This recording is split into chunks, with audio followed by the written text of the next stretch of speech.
एक ऐसा ग्रह जो अपने गैसीय अवस्था या अपने गैसेस फॉर्म में है और इसकी जो डेंसिटी है या इसका जो घनत्व है वो हमारे बृहस्पति ग्रह से लगभग 7.6 गुना ज़्यादा है।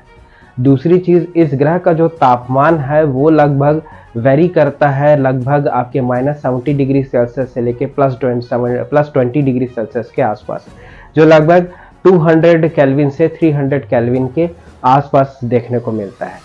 दूसरी इंपॉर्टेंट चीज़ आपको यहाँ पर ये देखने को मिलेगी कि ये लगभग उतनी ही दूरी पर स्थित है जितनी दूरी पर हमारे सोलर सिस्टम या हमारे तारामंडल में लगभग सूर्य से बृहस्पति की दूरी है।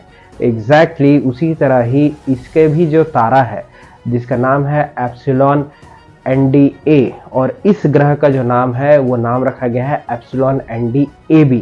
ये बिल्कुल उतनी दूरी पे है जिस प्रकार हमारे सूर्य से बृहस्पति की दूरी है, वैसे ही इस ग्रह की भी दूरी अपने सूर्य से उतनी ही दूरी पे आपको देखने को मिलेगी।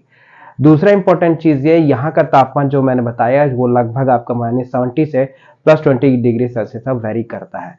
अब इंटरेस्टिंग चीज़ क्या है यहाँ पर? इंटरेस्टिंग चीज़ यहाँ पर ये है कि इस ग्रह में एक स्पेशल टेक्निक के जरिए एक परिस्थिति का पता लगाया गया है। वो ये है कि जब जेम्स वेब टेलीस्कोप इस पर्टिकुलर ग्रह का शोध कर रहा था या रिसर्च कर रहा था, तो जेम्स वेब टेलीस्कोप में लगे हुए एक स्पेशल इंस्ट्रूमेंट जिसको MIRI, जिसका नाम है मिड इंफ्रारेड रिएक्ट के साथ एक टेक्निक है जिससे आ रहे किसी ग्रह से आने वाली जो लाइट है उसको डिटेक्ट किया जाता है। इस टेक्नोलॉजी को या इस टेक्निक को बोलते हैं आपका कोरोनोग्राफ टेक्निक।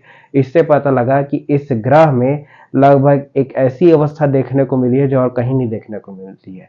इस ग्रह में लगभग ऐसे बादल हैं जो गैसीय अवस्था नहीं है, ठोस अवस्था है। माना जाता है कि यहाँ पर ऐसे बादल हो सकते हैं जो बर्फ के रूप में हो सकते हैं, और इस बर्फ के नीचे अमोनिया जैसी स्थिति है। मतलब यहाँ हो सकता है बर्फ के नीचे जो आवरण है, मतलब यहाँ पर इस ग्रह में जो बादल हैं वो तो बर्फ के होंगे, लेकिन उन बादलों के नीचे अमोनिया जैसे लेयर की उपस्थिति है। हो सकता है नीचे अमोनिया जैसी गैसीय अवस्था हो, ये आपको देखने को मिलती है। तो आप ये समझ जाइए इस ग्रह